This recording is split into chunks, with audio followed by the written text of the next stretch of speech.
All right, let's kick things off. Thank you everyone for joining. My name is Amanda and I am the Clean Energy Program Coordinator here at Green Energy Consumers Alliance. And this webinar is part of our Truth to Power series. So increasingly, we have been seeing misinformation and disinformation about clean energy originating from the fossil fuel industry. And this is really dangerous for both our health and our climate. Here at Green Energy Consumers, we know that clean energy makes society better, it's affordable, it's healthy, it creates good paying jobs and choices for consumers, and that's the truth. So we are doing a bunch of webinars, blogs, and different educational content to try and spread the truth about clean energy. And so if you go ahead and scan this QR code on your screen, that'll bring you to all of the blogs, podcasts, other webinars that we have done so far as part of this campaign. Next slide.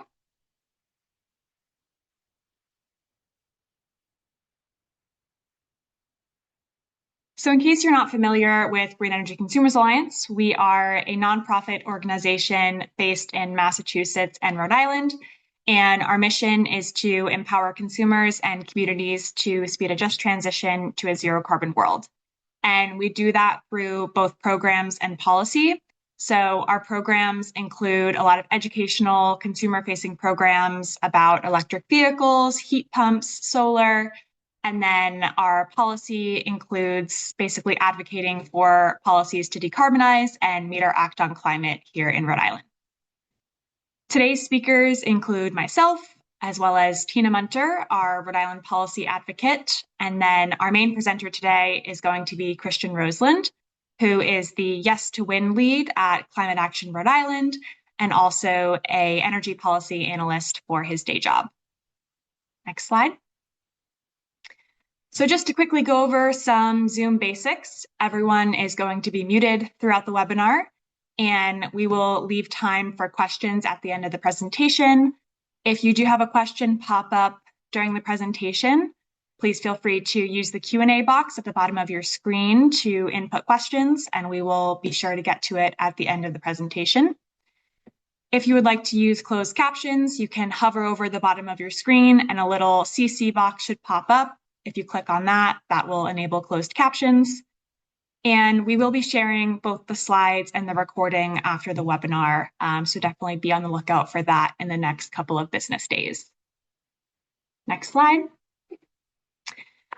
To go over today's agenda, first, Tina is going to help us distinguish between some of the high winter gas bills that we've been seeing and why those gas bills were high, and distinguish that with clean energy and the presentation that Christian is going to be giving.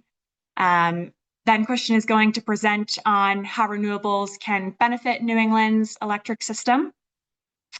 Then we'll kick it back off to Tina to give us a local example of misinformation about clean energy costs on utility bills.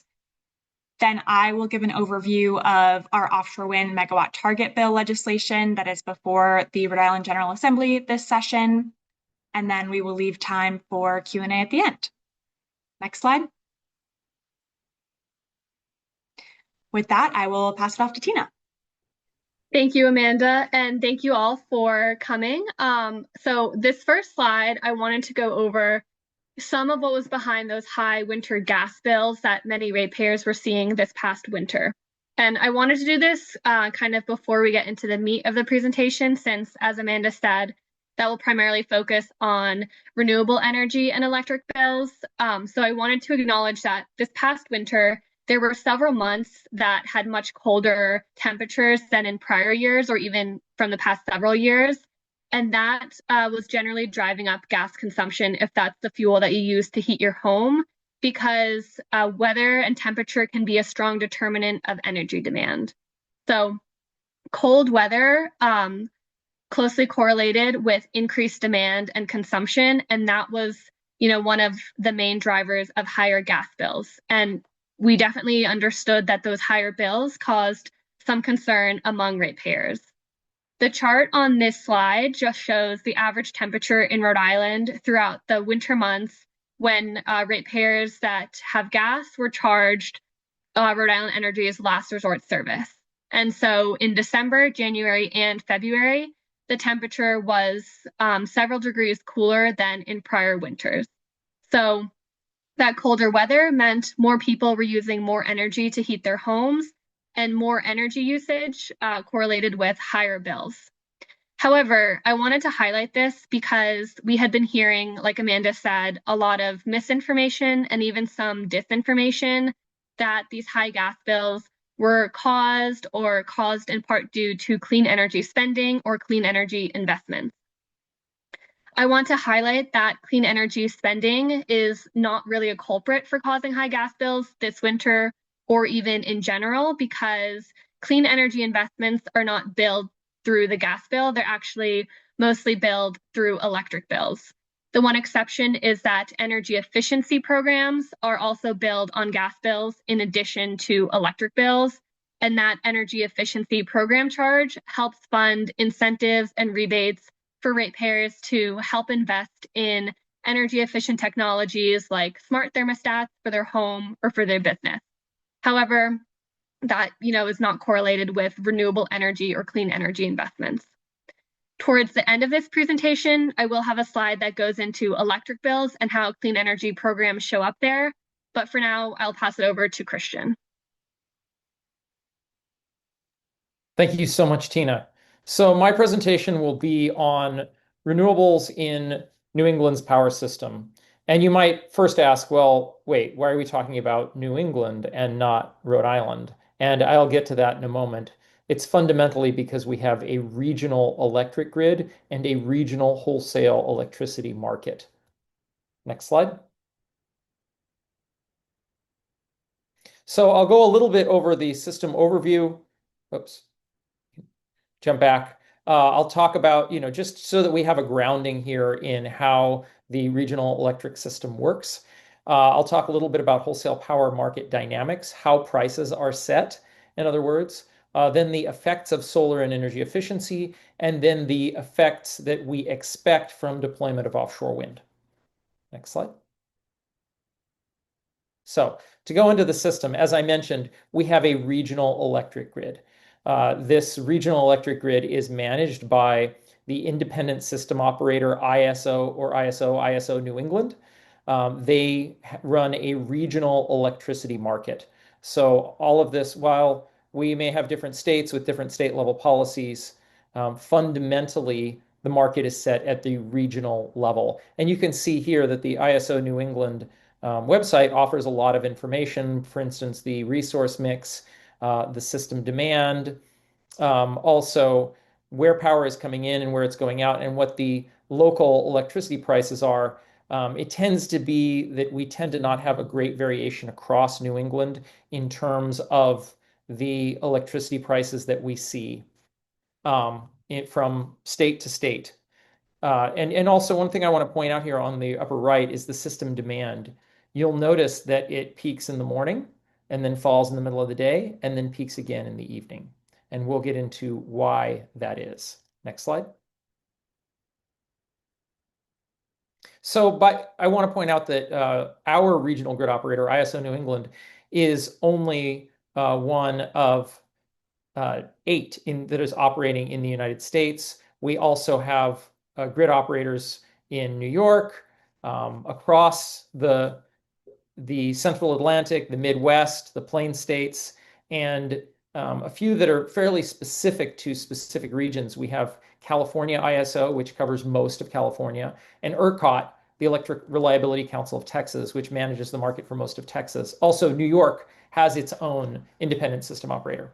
So the way that these work is that they are charged with providing non-discriminatory market access to electricity generators. So they run a wholesale market and they can't pick and choose about who participates necessarily in that market. As long as you meet the minimum requirements, you get, as an electricity generator, you get to bid into the market. You'll also see a lot of gray areas on this map. Those are the quote unquote regulated electricity markets, though the truth is all of this is regulated. What they mean by regulated is really monopoly. Those are the ones where the utilities are allowed to run the generation and sell you the power and operate the transmission system. The utility does everything. Whereas in these ISO RTO regions, this is broken up so that a utility can't sell you power in the same region that it is selling electricity into the wholesale market. These are the regions where the wholesale market has been created. So it's a slightly different construct of how things work. Also, it means we get a lot more data on what's going on. Next slide. So here's how this works in a wholesale market. We have generators. For instance, in Rhode Island, we have the Rhode Island State Energy Center, which is owned by Shell. We have the Manchester Street Power Station, which is that iconic power station in downtown Providence, right across the river from the Hot Club. Shepherd Ferry has done stuff with it. That's actually owned by Starwood Energy, though it's been owned by a couple different companies. We have over in Connecticut, the Millstone Nuclear Power Station, which is a very large nuclear power plant right near the Connecticut-Rhode Island border. We have other generators like the Block Island Wind Farm, which is owned by Ørsted, and they all sell power into the ISO New England market. And then the retail electric utilities like Rhode Island Energy or Block Island Power Company buy that power on a wholesale basis, and then they sell it to you. So there we have these distinctions here that you have in the wholesale market that you don't have where you have a vertically integrated utility. But this is also what binds all of New England up into one big market. Next slide. So in terms of where we're getting our electricity in New England, we're getting nearly half of it, and this is the mix in 2024, from gas. We do use a small amount overall of petroleum that we burn. We typically burn that in the winter, and we burn it when it's really cold because we have limited supplies of gas, and those are being used mostly for heating contracts. So sometimes when we basically run out of gas and gas gets too expensive, we end up burning petroleum. We have a typical amount of nuclear for the United States. It's about 20% in the rest of the country. This is really two plants. This is Millstone in Connecticut, and then this is Seabrook in New Hampshire. The others in the region have shut down. There were two others that have shut down in recent decades. The Pilgrim Nuclear Power Plant in Massachusetts and Vermont Yankee in Vermont. Then New England gets about 10% of its electricity from solar. Now, you won't see this figure in ISO New England's mix because ISO New England only counts what they call the front of the meter solar, the large scale solar that's connected to the transmission grid. They don't count rooftop solar. And actually about 2/3 of that is small scale behind the meter rooftop solar or other behind the meter solar. That's a lot. We have above average portion of solar for the United States. And Rhode Island actually has even more. We're getting about 16% of our electricity from solar, which is one of the highest portions anywhere east of the Rockies. Then we have a little bit of wind, only about 3% in New England. A lot of that is in northern Maine, and the Block Island Wind Farm is a small contributor to that. We have about an average amount of hydro. We've kind of got limited hydro resources due to geography. We burn a fair amount of biomass. A lot of that's in Maine as well. And then we import a fair amount of our power from outside of the region. A lot of this is coming from Quebec. A lot of it is coming to Vermont through some very large power lines. We also have power lines coming in from New York and from New Brunswick, but the bulk of our imports are from Quebec. Next slide. So in terms of our gas supply, we don't drill for gas anywhere in New England. All of our gas comes from outside of the region, and it comes in mostly on pipelines.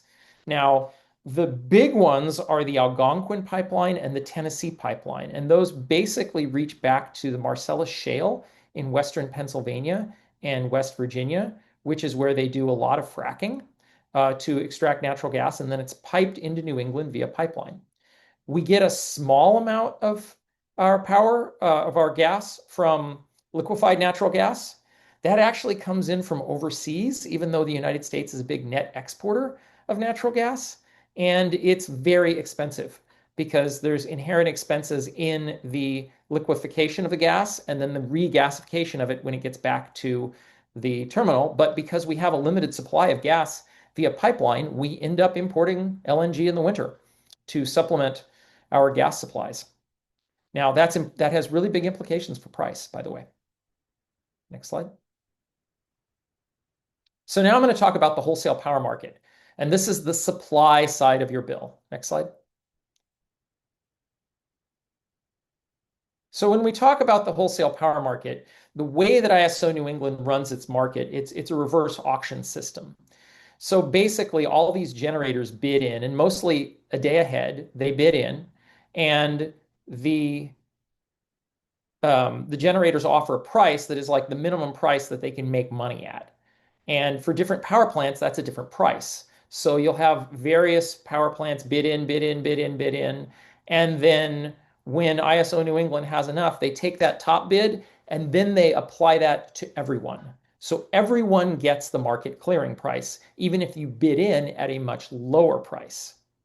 And then the generators that were only partially they only need some power from that basically meet that market price, only part of their generation is procured, and then those that were too expensive, they don't get to sell power.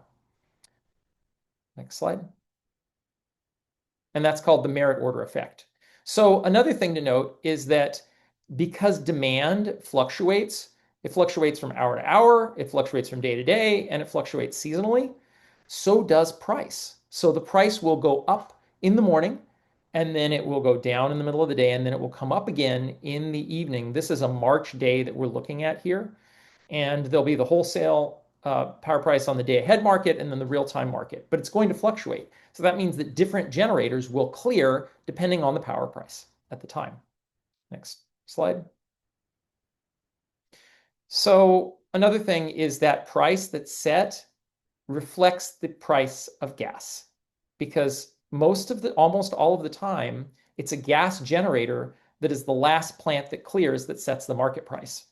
Sometimes it actually ends up being a petroleum generator in the winter, but most of the time, the large majority of the time, it's gas. And so this means since the price of that generator bidding in is based on what it has to pay for fuel, that means gas prices set wholesale power prices.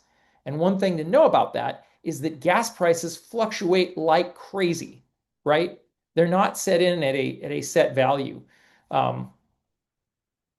We've had price spikes, really bad price spikes here in the winter, in particular, because we have that shortage of supply. Also, geopolitical events like the invasion of Ukraine by Russia led to higher gas prices.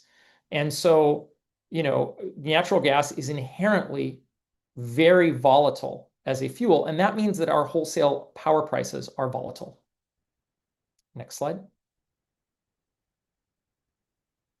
So one interesting thing about solar and wind is, unlike gas, they have a known price that they bid into the wholesale electricity market. It's basically zero. So the reason is it doesn't matter for a solar power plant or a wind power plant whether or not it is able to sell its power. It's going to operate either way because it doesn't have a fuel cost. It doesn't have an operating cost. It has a very minor cost for operations and maintenance, but almost all the costs are upfront to build the thing. So because of that, they're able to bid in at wholesale power prices at next to zero. Now that does something really interesting when you add supply that is a zero marginal cost resource like solar or wind. It drives the cost down across all generators. And this is a chart here that explains this from Clean Energy Wire. This is based upon the German system, but the dynamic is the same here because they have a merit order effect as well. So basically, when you have more supply coming in that is zero marginal cost, you don't have to go as far up that supply curve for more expensive resources. You can stop at a cheaper resource, and that means all of the resources get paid less. This is actually something that the owners of fossil fuel-fired power plants don't like at all, because it means the more renewables are on the system, the less they're going to get paid over the course of the year. But it is something that means that there is a price suppression effect that happens with the more solar and wind that you have on the grid. And what this means is that on the supply side of your bill, that goes down the more solar and wind generation that you have. So while Rhode Island Energy may present to you, oh, look, here's what we had to pay for renewables on these various parts of your bill, there is an invisible gain that you got in lower prices on the supply side of your bill because of the deployment of solar and wind. And that is something they have not counted. And I have publicly told them and I've told them directly, I've told Nick Ucci this directly, and I've said this in multiple hearings that this is misleading the way that Rhode Island Energy has presented this information, and that they've showed you the costs of renewable energy, but they haven't shown you how it is reducing the supply charge. And in fact, they haven't even mentioned it, which just simply doesn't tell you the full picture of the impacts of renewable energy on the price of electricity. So next slide. So, notably, this happens really differently from time to time in the year. And you notice that the conversations that we had about high electricity rates happened in the winter, late in the winter when people were getting their winter electricity bills. Well, if you look at I mentioned earlier, we put a lot more solar online than we have wind. If you look at a typical day, and I took screenshots here for the impact of renewables on typical days in the spring, summer, fall, and winter. And in the spring, we have a lot of solar and we don't have as much demand for cooling. So spring, a lot of times in the middle of the day, a lot of our demand is being met by solar. And there's also some wind on there you can see in green. That was a windy week. And this is a 7-day time series that you're seeing here of the output of various resources on the grid. So then if you look at the upper right-hand corner, you'll see in the summer, there's also high output of solar, but there's more demand because we have air conditioning. So with the greater demand means there's more demand overall. So we do less of the gas use is offset by solar. In the fall, we have less demand for heating, but we also have less solar. And then in the winter, I chose a particular winter week where it was particularly cold. The pink is petroleum, and the blue on all of these is the gas. So we actually ended up meeting a fair amount of our electricity demand with petroleum for the first half of that week. There's also some green in there from the wind coming in, but generally speaking, this is when we have the most problems on our grid, is in the winter. Next slide. So I want to talk more about the effects of solar and energy efficiency on the grid. Next slide.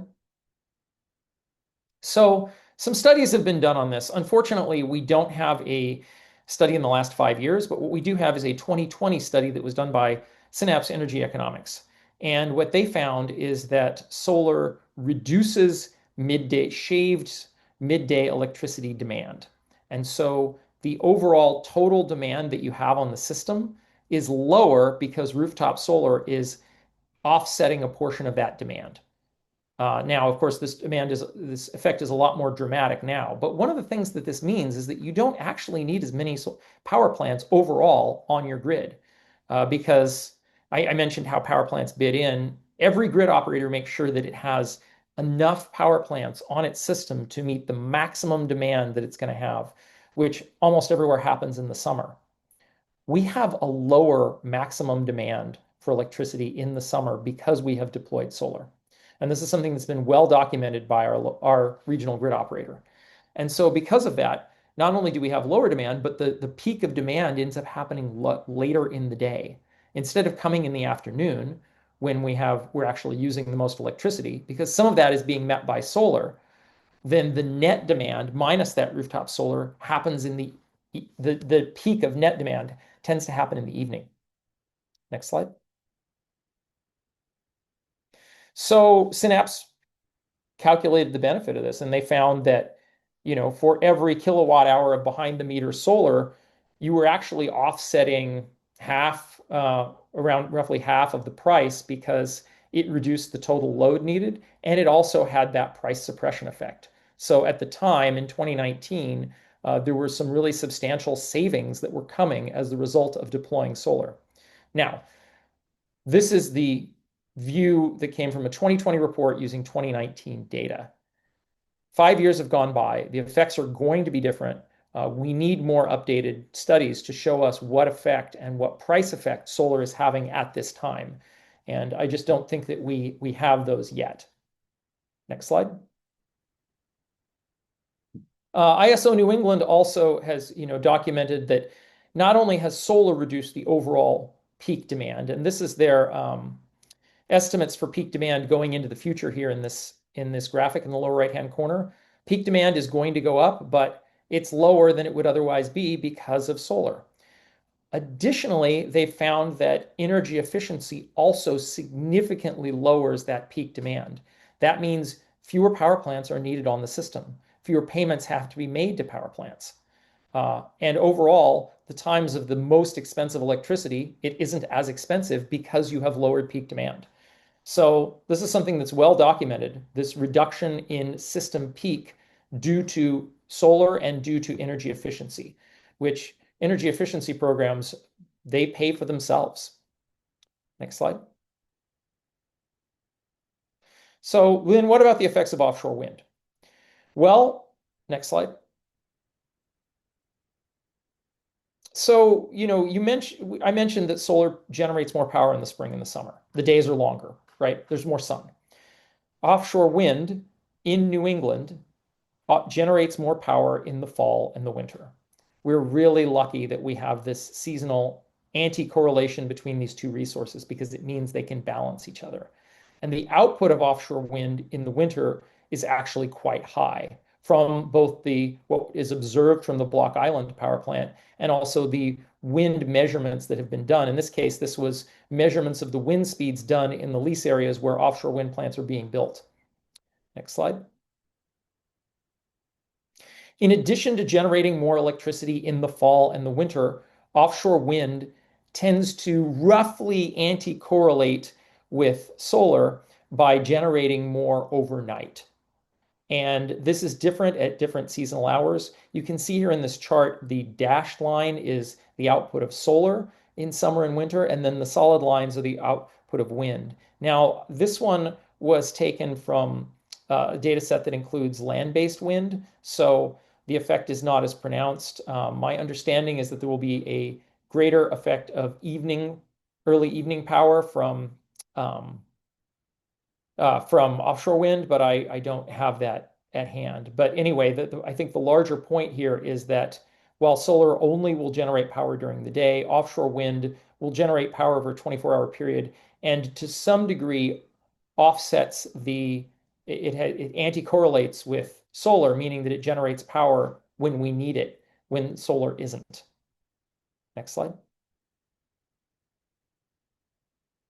So the other interesting thing, and this is from a study done by the consultancy DNVGL, they looked at what the wind speeds were like for lease areas off of Rhode Island, the coast of Rhode Island, and compared that to temperature times. And what they found is that actually offshore wind generates the most power when it's the coldest. So this is an interesting thing, is that the winds off the coast of New England tend to be the strongest in the coldest weather. And I think this is perhaps unsurprising, given that we tend to have particularly cold weather when we're having nor'easters. But what this means is that offshore wind will be generating more during the coldest hours of the year. This is particularly important because these are usually the highest priced hours as well, given that gas sets the wholesale power market price and that gas is most scarce and most expensive when it's the coldest because our limited gas supplies are being divided between heating and electricity. Next slide. So this is just an example of what DNV found with wind speed measurements during a cold snap. This was, a cold snap in the year 2000, and they went back to historic weather data, and they found that offshore wind, had it been deployed, would have had a very high availability during this cold snap. Incidentally, similar studies were done about the availability of offshore wind during the 2018-2019 bomb cyclone, and they found the same thing, that for most of that time, offshore wind would have been generating at a very high rate. Now, there are some dips in here that will have to be made up by other resources, such as gas. This is also, frankly, an opportunity for batteries. If batteries are deployed to soak up some of the extra power during other times and then release them at times when it's particularly cold and when we are having a dip in wind output. Slide. So this is just available for those of you that have access to this slide deck. This is just some of the sources that I used from ISO New England, to the U.S. Energy Information Administration. The graphical outputs of the different resources outputting over the weekly time series, this was from gridstatus.io. And then Clean Energy Wire contributed the merit order effect. The solar savings, that was a Synapse Energy report. And the one that looked at the output of offshore wind, that is DNVGL from 2021. So that's what I have from my portion. Thank you so much. Thank you, Christian. I will be taking back over for the next two slides just to go over some more local examples of utility costs, specifically in Rhode Island and specifically for Rhode Island Energy last resort service data. So this slide just goes over the residential electricity rate from the past 3 winter seasons. The last row on the bottom from October 2024 to March 2025 was the residential rate for Rhode Island Energy last resort service residential customers in cents per kilowatt hour. And primarily what I wanted to highlight with this slide was that this past winter season, Rhode Island Energy customers actually had a lower electric rate compared to the prior 2 winter seasons. So even with, concerns about higher bills, whether they were gas bills or electric bills, specifically for electric customers, they were receiving a lower rate. So if someone had a high bill or a bill higher than average or higher than, the same month in a prior winter season, that was likely correlated with increased consumption, not, higher charges for certain programs. And this data came from a source on the Public Utilities Commission website, if you're interested. The next slide I have just goes into clean energy costs on electric bills. So on this slide, I've broken out how various programs specifically on residential electric bills are charged. And these charges are based on a sample residential bill for somebody using 500 kilowatt hours per month. That's not, what everybody is going to use, but, kind of what an average customer might be using. This is what their bill might look like. And so on the far left is just a row with, the charges that appear on the bill. And then in the middle are the winter rate, the proposed summer rate, which did go into effect, and how those rates have changed, and then the total percentage of the bill that those programs comprise. So I made this table because earlier this spring, some colleagues and I had seen a news report claiming that clean energy costs were going to rise by 43% on customer bills. And of course, 43% is a really large percentage and, can sound sort of, scary when you hear it. So we really wanted to dig into what was behind that 43% figure. So the data on this chart comes from Rhode Island Energy's rate change notice that was filed with the Public Utilities Commission. And then I created this table, and it's also published as part of a larger blog that's available on our website. So in digging into this data, what we had found was that one program, that first row highlighted in green, is increasing by 43%. That program is the Renewable Energy Growth Program, and that charge is rising from $4.02 to $5.75, or $1.73 per month. I want to note that that REG charge is a fixed charge, so it does not fluctuate with one's usage, whether you're using more or less than 500 kilowatt hours. However, that program is only about 4% of someone's bill using the spring rate. The other charges highlighted in green, the renewable energy distribution charge and the energy efficiency charge, support investments in clean energy or energy efficiency. The net metering program and long-term contracting are included under that renewable energy distribution charge program. And that renewable energy distribution charge, or REDC, has decreased by about 10% from the winter rate to the summer rate, so from about $11 to about $10. In total, those 3 programs highlighted in green comprise only about 15% of the monthly electric bill.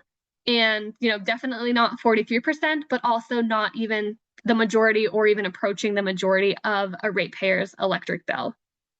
In contrast, the 2 programs highlighted in orange, not really programs, but rather charges. The distribution charge and the transmission charge are both the largest dollar amount under delivery charges for a bill, and they're also the largest percentage of an electric bill. So there are several other charges that are much larger contributors to overall cost and overall price of a bill instead of, clean energy programs.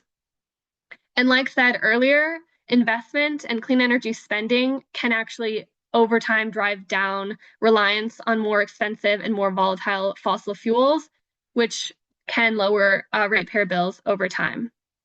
So I hope this visual was helpful for people in terms of, contextualizing the cost of clean energy and how that appears on your bill and how that changes over time. Because really, when you're breaking it down and looking at how those percentages vary, clean energy spending is not, a very large portion of your bill, but the benefits, particularly from energy efficiency, can really be immense in helping reduce overall demand on our shared electric grid and also on individual electric bills.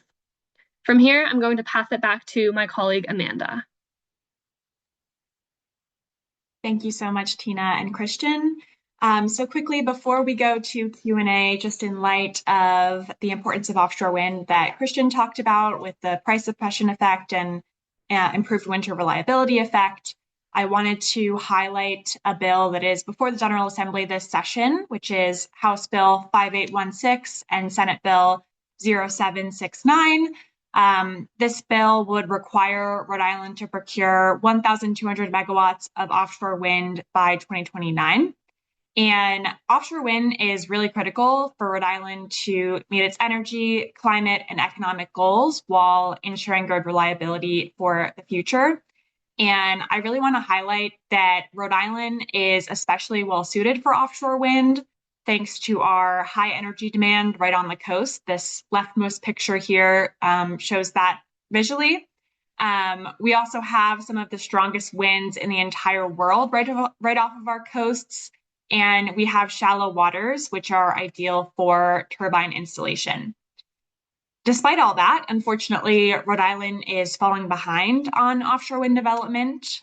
According to the Road to 100% Electricity report that was published in 2021 by the Brattle Group, Rhode Island needs up to 1,100 megawatts of offshore wind to meet our 100% renewable energy standard, requiring that 100% of our electricity come from renewable sources by 2033.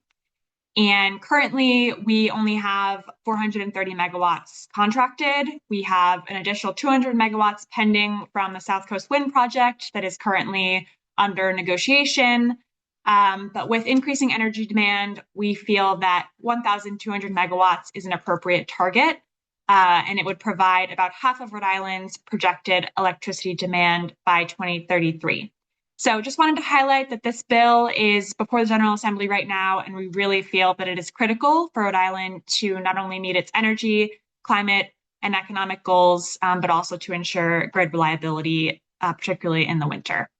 So with that, we will open it up for Q&A. So it looks like we have a good amount of questions in the chat. Let's see. It looks like Christian has been doing a great job of typing in answers, but I think it makes sense maybe to talk through some of them. Let's see. We have a question from Gary. Wouldn't gas bills be lower if New England had gas available through an adequate pipeline system rather than relying on liquefied natural gas delivered by ship? Tina, do you want to touch on that and then we can pass it off to Christian? Yeah, thank you. I'll touch on that briefly. And I appreciate your question, Gary. That's definitely been, a point of question in the past. But what I want to note is one of the biggest factors that can push up gas rates is actually local distribution costs. So pushing down the wholesale cost might not actually have as much of an impact on the gas rates that we pay here as much. So even if the gas is cheap because of increased pipeline capacity, but it's still expensive to deliver to your home, that cheap gas, may not lower your gas bills as much as hoped or as much as one might think when looking at increasing pipeline capacity. I also want to note that the New England region really actually does not have as much demand as might be needed to justify additional pipelines. And even if the region were to build additional pipeline capacity, the cost for construction would likely fall onto ratepayers as well. So you're kind of looking at this push and pull of, what's impacting gas pipelines, and does it make sense to add an additional construction cost for a new pipeline to ratepayers now when we're really actually looking towards moving away from our gas distribution system, at least in Rhode Island, to meet our Act on Climate mandates. Christian, if you have anything else, please feel free. Sure. So would more gas pipeline lower wholesale electricity prices? Yes. Would you have to pay for that through transmission and distribution charges? Also, yes. So would that would that help to deal with the issue of New England having a constrained supply of gas that's driving up gas prices in the winter? Yes. Would that help with the inherent volatility of natural gas prices that is often affected by geopolitical events? Not at all. So at best, gas pipelines are a partial solution. I don't think anyone in the region at this point thinks it's a good idea from an energy security perspective to be more dependent on natural gas, given that we're currently already meeting nearly half of our electricity demand need from natural gas. Generally speaking, it's a poor idea to put all of your eggs in one basket. And we've been suffering from the volatile nature of natural gas for years now. So further doubling down on a strategy where we are dependent on a sole resource instead of a variety of resources that's not a strategy that anyone I know seriously endorses, including our regional grid operator. That's before we even get to the climate implications. Yeah, I'm probably going to skip some of the questions here that are made that include claims that I've addressed multiple times that are unsupported. Okay, thank you for that, Christian. Looks like we have a question from Emily Koo asking, could you provide more color to the price suppression effect of solar when it is sold to ISO as part of the regional supply market versus behind the meter?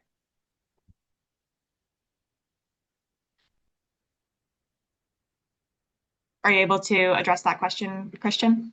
Sorry, I was catching one in the Q&A.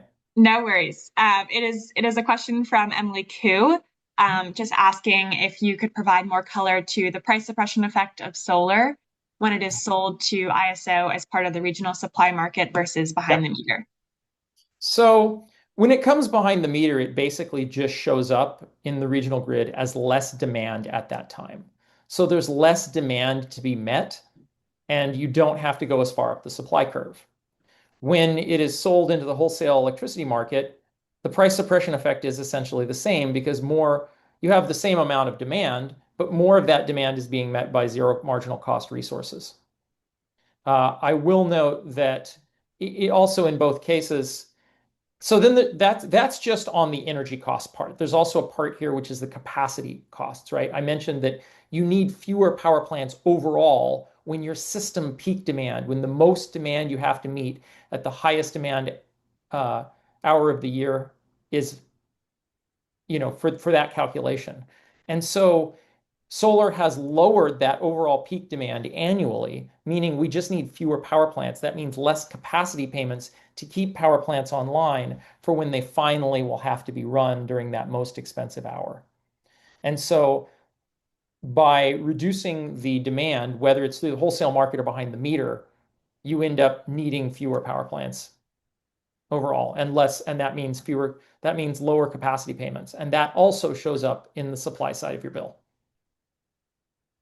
I hope that's helpful, Emily. Thank you, Christian. We have another question from Nicole. Are the retail electric utility providers allowed to charge whatever they want for the wholesale energy that they sell? No. I thought I answered that one in the Q&A. That one, so basically the way that this system works is the retail electricity providers have to pass on the wholesale power costs without markup. It just goes straight into your bill, right? They have to make their money on the distribution side of the bill. The wholesale power prices, they just go straight through and they can't mark them up. Great, thank you. And could you speak to how the transmission charge is calculated? It looks like Nicole is asking, is it mostly to maintain existing fossil fuel infrastructure at this point? Not specifically fossil fuel infrastructure. I mean, if you're talking about your gas bill, sure, it is. But if you're talking about your electric bill, your transmission charges are basically the cost of building and maintaining um, the transmission system. So your bulk power delivery system. If I And could also add on to that, I was going to say, transmission, you can think of that as like what the cost to move the energy from where it's generated to Rhode Island Energy's distribution system. And then the distribution cost is the cost of moving that energy from the distribution system to your actual home. So that's kind of how those two costs interact. Thanks, Tina. We are also getting some questions asking to clarify the difference between the PPA price for offshore wind and then the effect on the wholesale market and sort of how that factors into utility bills. Are you able to speak to that, Christian? Amanda, I think you're better able to speak to that than I am because it's a complex matter. Sure, yes. I tried my best to type it out. So essentially, the way offshore wind is paid for is through a fixed power purchase agreement that the utility pays to the offshore wind project developer. Um, so they're paying that price, and then the utility is also indirectly exposed to the market price, where it essentially has to bridge the gap between the price near zero in the market and the fixed contract price or the power purchase agreement price. And so the difference between the two of those is essentially what gets passed on to the utility customers. So to kind of make it clear, I like to think of it as gross versus net costs. So the gross cost is the price of an offshore wind power purchase agreement that the utility pays. And then the net cost is the price of the power purchase agreement minus the result of the price suppression effect of offshore wind on the wholesale market, which again gets bid into the wholesale market close to zero. So I hope that clarifies that question. Let's see. And so I want to note something about that. So then you might say, well, why should we as a state take on this cost of paying for this wholesale power market, this PPA when it's just going to bid into the regional electrical grid? Well, the truth is that what we get out of this is we get a stable cost. We get that we have made this payment at a fixed level. It's a hedge. And that's something that solar and wind work as both as very well. And I would say wind right now, even more than solar, since we need it more badly in the winter, is to hedge the high and volatile costs of natural gas. Right, thanks for that. All right, looks like we have a question from Senator Uji Fusa. Are current Rhode Island General Assembly laws written to encourage fossil fuel infrastructure building by Rhode Island Energy? And will prices really come down without amending those laws? Do you have thoughts on that, Christian? Um,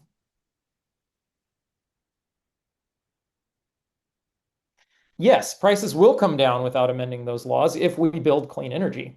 Because what I'm talking about here is wholesale power prices, and wholesale, this is certainly right now. And listen, I know the electricity side of this much better than the gas side because that's where I haven't spent my career in gas delivery for heating. It's been in the electric side. And, right now, utilities are incentivized to build infrastructure so that they can earn a return on that infrastructure. It actually doesn't matter where the electrons are coming from, where the power is coming from that flows on those lines. It could be coming from a wind plant, it could be coming from a solar plant, it could be coming from a gas plant.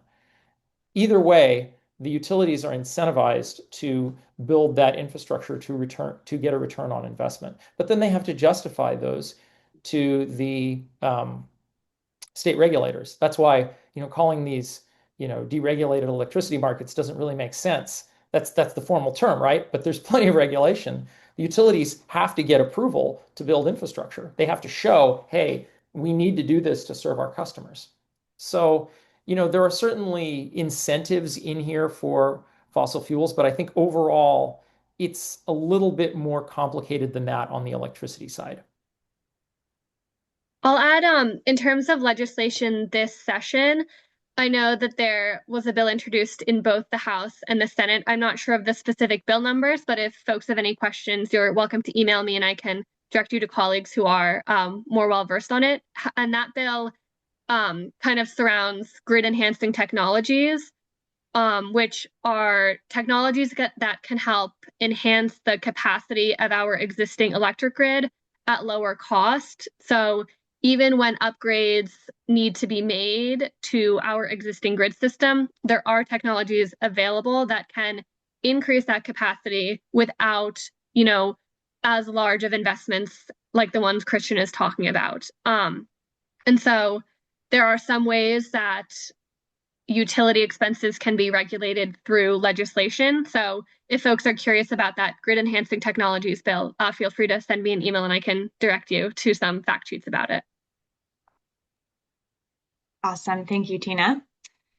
We also have a question from Representative Boylan that I knew someone was going to ask, which is, can you comment on the current administration's efforts to stifle our ability to construct offshore wind? Yes, I can. So you're not wrong that the current administration certainly poses a challenge, and we need to be cognizant of that. That is why the offshore wind megawatt target bill date is pushed out to 2029, when hopefully we have a friendlier administration to offshore wind.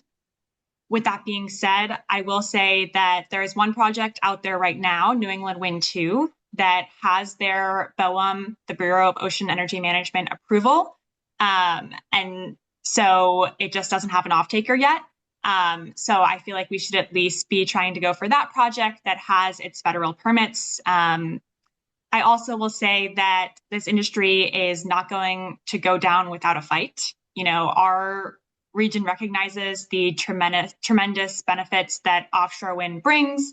And I'll add that developers have already invested millions of dollars into these projects. They've already bought the leases for these projects. If the federal government, doesn't allow them to move forward, they're going to have to compensate the developers for those leases. I'll also add that the Attorney General of Rhode Island, Attorney General Noronha, along with 17 other states, are currently challenging the Trump administration's executive order halting offshore wind leasing and permitting. And we are hoping that that will result in the overturning of that order. So we are following that very closely. But again, the offshore wind megawatt target bill is pushed out to 2029 for a reason. And I think it's really important that we continue to show developers that, maybe right now the market isn't ready for an offshore wind procurement, but we're still going to be open for business when it is ready, to really give them that confirmation that we're still going to be here and we still want to buy offshore wind from them so that they can continue to, do the pre-work in developing the project so that we're ready when the market is ready. Anything to add to that, Christian? No, I would, well, except that maybe, I think it's really interesting that we saw the recent reversal on the Empire Wind situation, where Empire Wind was told by Trump's Interior Department to stop work in a manner that was probably well exceeded the bounds of their legal authority to simply issue a memo to stop work on a project that had already been permitted. And then the Interior Department later backed down. So a lot of times we've noticed that the Trump administration makes threats that it doesn't necessarily fully deliver on later, in large part because many of the actions of the Trump administration well exceed the legal authority that they have.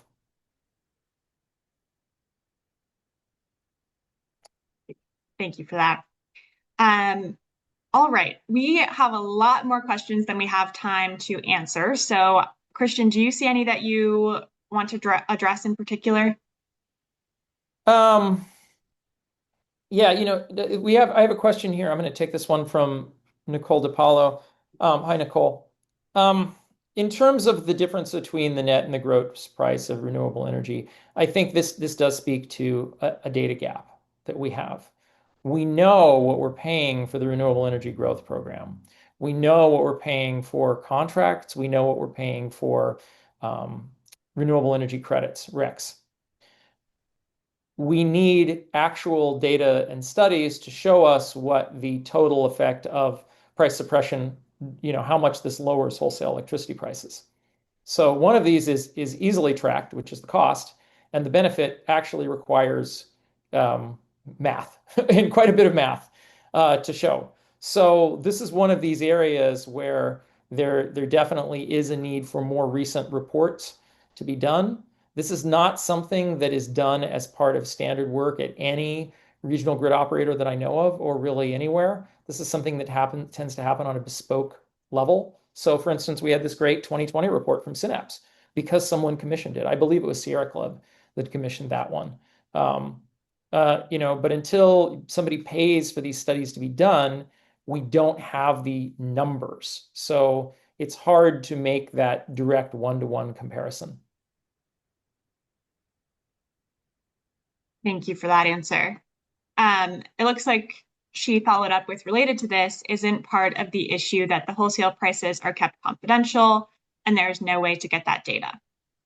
Oh, there is ways to get that data. It's just, I mean, I can pull that off the ISO New England website, right? The problem is we're going to have a different number at every 15-minute period for an entire year and for every year, and it's going to vary, right? So that's where the math comes in. That's where it actually takes sophisticated computer programs to go through these and to figure out, okay, this is, hey, we're going to look at this cost of generation versus, or this PPA price, versus these wholesale power prices. Also, as everyone knows, wind doesn't generate 24 hours a day. Actually, no. Well, it doesn't generate 24, 365, and no electricity source does. Even nuclear power plants, which tend to run as much as possible, are sometimes shut down for maintenance. They're sometimes shut down for refueling, and they sometimes accidentally go offline. Accidents, sometimes the power lines leading to them go offline. That happened incidentally in the 2018-2019 bomb cyclone. We had all of the nuclear proponents, some of whom I see have put questions in here, um, saying that, oh, well, in a winter storm like this, we can't possibly have renewables. We need nuclear. Nuclear is the only thing that can help us. And then the Pilgrim nuclear power plant went down because the power lines feeding it went down, which can really, the power lines coming to or from a power plant can shut off the output of any power plant. Doesn't matter what it is. So, the truth is that no power source is available 24, 365, but wind has a particular output. So you would have to go through the hours of the year, or actually the 15-minute segments of the year when wind is generating, and then you have to go through and figure out what the power prices are at those 15-minute segments, and then we can tell you how much money it saves. And that's the unfortunate reality of that these things are difficult to document, and they, like I said, it takes some pretty significant math. Right. So we have also an attendee saying the high electric bills are due to the cold winter weather. Yes, and the limited supply of gas. And it was cold in other states, including other New England states, and they also paid a lot for their power in the winter. And New England ratepayers had to pay more than in other regions because we're dependent on a constrained supply of gas. And whereas other regions have greater supplies of gas, they didn't end up having to pay as much in the winter. But as noted in the responses to some of the other questions here, there's more than one way to fix that. We could build more gas pipelines. It would take years to do so. We would have to pay for them. It would be expensive. Or we could build renewables, diversify our electricity system, and well, we can build offshore wind in particular, diversify our electricity system in the fall and winter, use less gas overall. And so those are both ways to reduce the winter electric bills. I think one of them offers much greater advantages in terms of diversity of supply, climate benefits, jobs, recirculation of money in the local economy. I could go on and on. Awesome. All right. Thank you so much, Christian. We are at the end of the hour, so I'm going to wrap us up. Thank you again to Christian for joining us and all of you for attending. As I said, we will be sending out both the slides and the recording over the next couple days, so be on the lookout for that. And I hope you all have a great rest of your day. Thank you. Bye.